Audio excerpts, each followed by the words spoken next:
Wegumgedlela gijima nayo liyikhetha igumgedlela Nkosi enkulu Bombela Sitimela Samampunge Baba mkhulu uNkulunkulu phakathi amen. Impela yiqiniso lesi sizwe sabantu abamnyama sizinyanya kakhulu ngendlela eyisimanga. Ngenxa yako phela lokho bekuchazwa yilo igumgedlela ukuthi lesi sizwe saphendulwa imikhulu. Ngalesi sikhathi kubanjwa bona phela obabamkhulu bethu befuka befakwa isipili sayo lenkolo abuhlungu eyaze yawelela kubantwana bayo le emfundiso yalenkolo kwaze kwazofika kwizizukulwane ngezizukulwane njengoba nawe mngani wami usabanjwe yiyo lento. Yona lenkolo indlela eyafakwa ngayo kumuntu yenza umuntu ukuba azinyanye kakhulu, anyanye nabazali bakhe nobabamkhulu bakhe nomkhulu bomkhulu bakhe ababize ngawo phela amadimoni. Bese iphinde ethuka nawo wonke amakhosi asemandulo ayekade elwa nabo abelungu ukuvikela phela umhlaba nokuvikela abantu abamnyama ukuba bengathuli. Lo muntu wokulenkolo uwanyanya kabi lamakhosi kanye nobabamkhulu bakhe okwachitheka igazi eliningi kakhulu belwela thina ukuba singaze sithunjwe siyofakwa emikhunjini futhi nokuthi sisale phela nawo umhlaba ukuthi sikwazi ukuphila.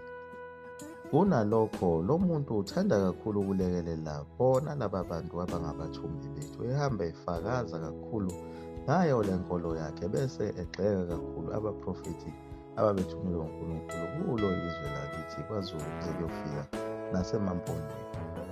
Laba bantu balokhu bephike njalo ngendaba eyodwa ukuthi kunomuntu owabethelwa esiphambanweni eselichaze kahle igumgedlela ukuthi isiphambano yinkolo yaseRoma ayihlanganisi lutho nokufa komsindisi wakwa-Israyeli. Wenza umqondo osobala ukuthi ngeke uze ujabule noma uqhoshe kangaka ngesiphambano esabulala umsindisi wakho uze uyosifaka ngisho esontweni. Okuyikona bufakazi obusobala ukuthi cha isiphambano hhayi ukuthi khona uJesu wabethelwa kuso, kodwa inhlanganisela yonkulunkulu baseRoma, isiphambano, indodana kanye nelanga. Likuchazile lokho igumgedlela, ubuthathu bonkulunkulu waseRoma. Phela kwa-Israyeli umuntu mayejeziswa wayephanyekwa emthini hhayi esiphambanweni. Njengoba igumgedlela liyachaza ukuthi isizwe sabantu abamnyama yiso phela sasiphila khona kwa-Israyeli. Njengoba kwaZulu umuntu ongumthakathi wayejojwa ngothi aphanyekwe phezulu, ngaleso sikhathi kwa-Israyeli wayephanyekwa emthini. Akhona amavesi afakaza ngalokho eBhayibhelini ezilokhu liwaveza igumgedlela khona lapha ngenxa yokwesabela isikhathi. Kodwa igumgedlela lilapha-ke mngani wami. Naba-ke obabamkhulu bakho kufanele ngabe uyabadabukela abafa ngesihluku esikhulu belwela mina nawe ukuthi sisale nawo lo mhlaba lona wena olekelela ngawo umlungu ukuthi awudle.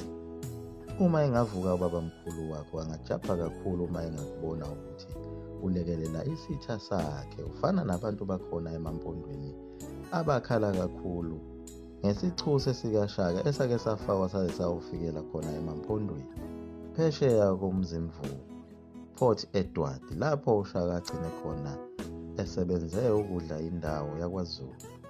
Athi amamponda wasifuna lesisithusa sihambe siye kwaZulu, isithuse seqhawe lama-Afrika okuyiwona ayelwela umhlaba. Kodwa abe sefuya izichuse zabo abacindezeli babo abangamaNgisi abagqilaza isizwe samampondo saze sabulala namakhosi akhona emampondweni ngokwanquma amakhaya. Ikona-ke ukufa komqondo kwaso isizwe samaNgubo. Nawo-ke amaqhawe afa efela lelizwe lakithi ukuvikela umhlaba anganakiwe agcine edliwa zingwenya, zimpisi kanye namaqha. Awakini la maqhawe kodwa udabukela abantu bakwamanye amazwe ukuthi babethelwa, usho inganekwane engekho. Mbilini kaSomhlolo Dlamini, Zibhebhu kaMapitsa Zulu, Tshingwayo kaMahole Khoza, Somopho kaZikhala Mthembu, Mavumengana kaNdlela Ntuli, Enkulumana kaSomaphunga Ndwana, Sikhobobo kaBhabhakazana Sibiya, Ntshekula kaNogwaza Sibiya, Somkhele kaMayanda Mkhwanazi, Mnyamana kaNgqengelele Buthelezi, Sushwana kaMfusi Mdletshe, Gamule kaNzobo kaSobadla Ntombela, Magedama kaSobadla Ntombela, Finyeli kaNguzulele Xulu, Dambuza kaMafuku Nkwanyana, Denjane Mabaso, Mhadu Nxele, Mahlangeni Khumalo, Matsheni Khumalo, Phepha kaNdengezi, Hayo Ngobeso, Mehlo kaZulu Ngobese, Mkhumbi kaZulu Ngobese, Gcwelegcwele kaMahlekehleke Ngema, Zikode kaMasiphula, Khosana kaMvudlana Biyela, Tonza kaNhlaka Mdlalosi, Nyanda Zikhali, Mankulumane kaSomaphunga Ndwana, Dabula Manzi kaMpande Zulu, Bhamu kaNzibe Zulu, Majiya kaShado, Phalane kaMdinwa Mkhwanazi, Zimema kaSigodo Mzimelo, Ndumbe kaManqondo Magwazi, Sigananda kaZokufa Shezi, Mangathi kaGodide Ntuli, Vumendaba kaNtethe Biyela, Mbopha kaWolizibi Hlabisa, Nobiya kaSotoba Sibiya, Dilikana kaNhlakanyana Mdlalosi, Qethuka kaManqondo Magwazi, Maphelu kaMkhosana Zungu, Sitwangu kaNtenjane Cele, Jubela kaDubandlele Cele, Magidigidi kaMagaye Cele, Maqwaba kaMande Cele, Gidla kaMaqwaba Cele, Mholo Mzimela, Tshidi kaZimema Mzimela.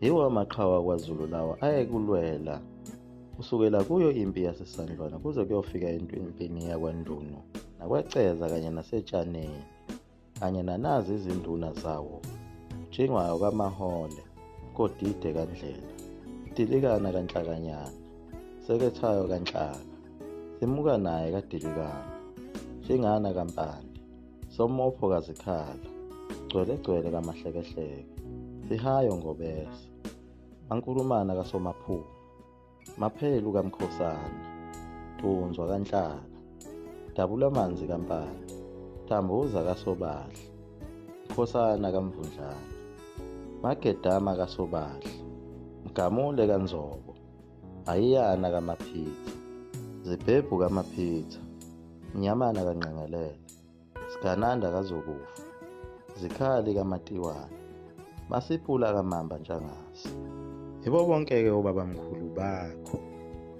Abanye babo kabangcwatshwanga banawo amathuna abo aseziswini zamanqe kanye nezimpisi nezingwenya. Njengoba ubanga umsindo omkhulu kangaka uhamba ubabaza yonke into ongayazi.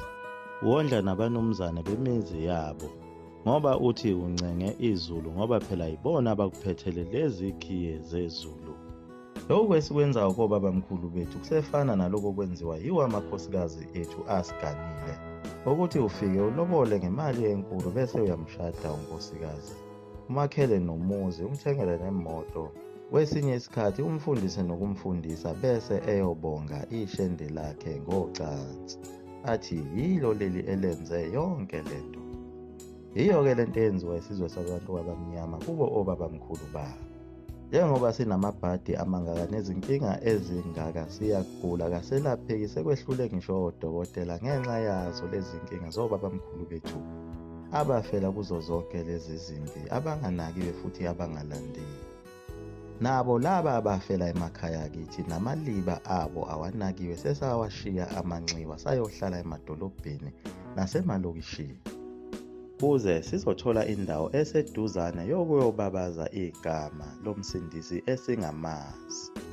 Yingakho obabamkhulu bethu sebezifikela qoboqobo kithi phela khona lapha emadolobheni nasemalokishini. Sebesiphendule sonke saba yizo izangoma.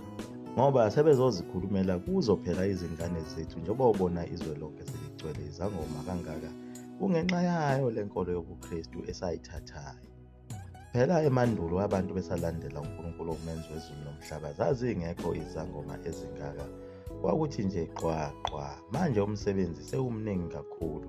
Sebeze bazifikela bona qathatha.